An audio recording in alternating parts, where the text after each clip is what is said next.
Tak, pořád jsme teda trošku mrtví z toho ranního balónu a našli jsme tuhle fantastickou restauraci, kde sedíme nebo ležíme na houpačce a u toho nám neslíbil, takže jdeme jíst. Asi jsem ještě nikdy v restauraci neležel na houpačce a u toho nejet oběd.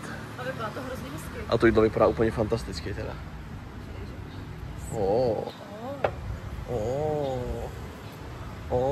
Ve většině hezkých restaurací jsme tady byli úplně sami. Nic, jdeme jíst. Teďka s Veronikou tak trošku bavili a kromě teda jako jedné ulice v centru se nám snad nestalo, že jsme potkali člověka v našem věku.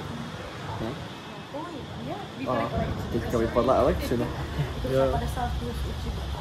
Jako i ve všech těch chrámech, tam jsme snižovali věkový průměr asi o 30 let. Jako v restauracích, v hotelech. To je pravda, ty zájezdy těch turistů. Všechny. Ale to mě Všude. Fascinuje, protože vem si, že tam máš všude strašně moc schodů.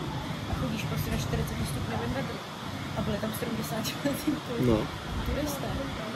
Jako reálně skoro všude, kromě jako jedné ulice v centru, která jako známá tím nočním životem a tak jsme tu nepotkali člověka v našem věku nebo mladší, ani jednou. Tak možná jsme divný my, že nechodíme na party a chodíme po chrámech v Kambodži. Tady vem si, že večer, a tady knížka, počítač, kávočka.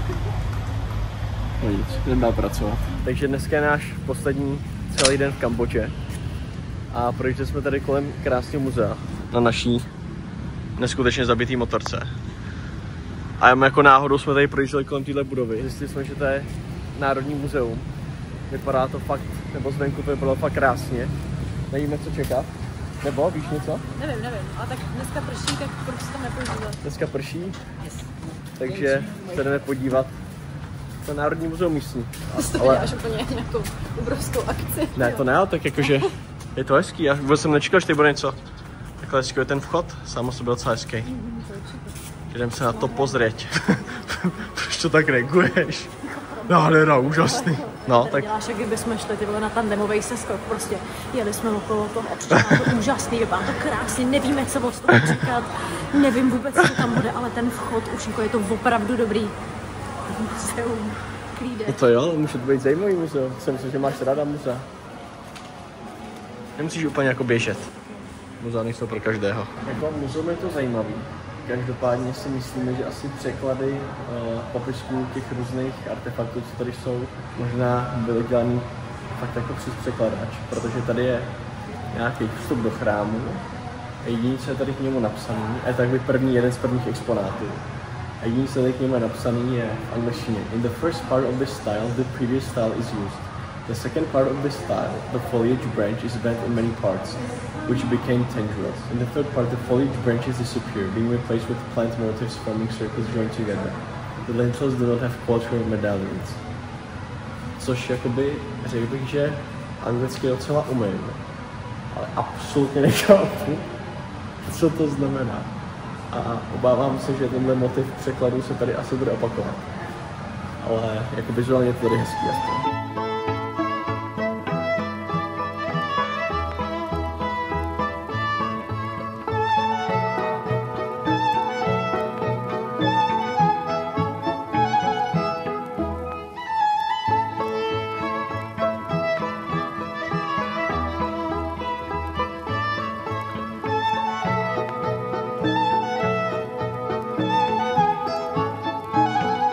Tohle je třeba cool, tohle je relief kmerských bohů. Každý relief je jeden bůh.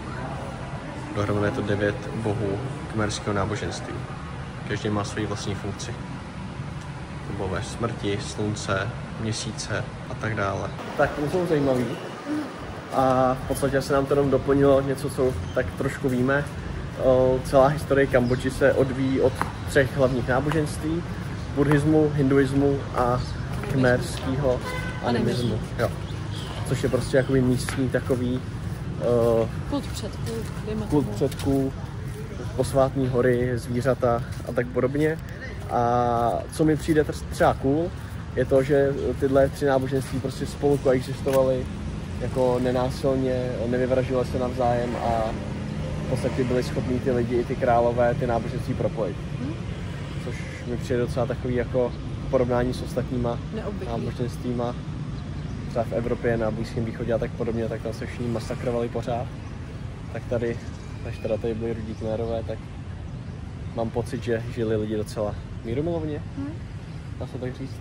Co ty? Co na to říkáš? Pěkný. Pěkný. Akorát některé ty cedule byly trošku zmatený. Trošičku. V angličtině teda, ale jinak super. Hezky, jako hodně symbolismu, všechno se prostě odvíjí od nějakých jako depikcí bohů, nebo králů, nebo jakoby... Tak většinou ty bohové měli obličeje právě těch králů, anebo předků toho krále, jako symbol nějakého polobožství, dejme tomu. Takže, fajn zážitek. Jdem na jídlo.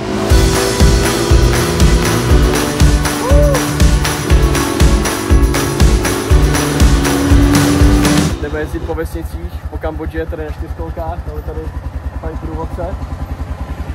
A snad to bude prdel, no se nezabije. Snad, doufám, nikdy jsem to neřídila.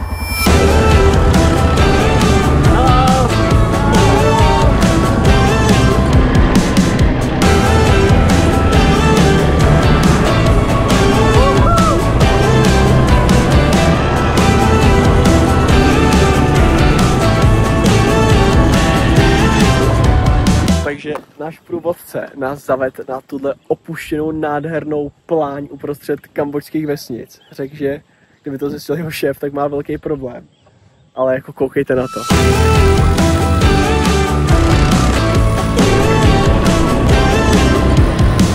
Tak teda musím říct, že tohle jako naprosto životní zážitek.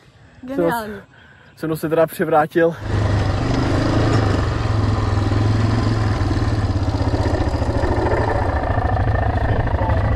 To je 4kolka, ale jako tohle je absolutní pocit svobody. V Kambodži prostě na vesnický louce s buvolama. Jako lepší pocit podle mě není. Naprostá fantazie, plná svoboda. Jo. Můžeme si to dělat, co chceme, jsme tu sami. Jsme úplně komplet, celý, oba, naprosto špinavý. Jsem ještě rozsekanej. Fantazie. Ale... Geniální.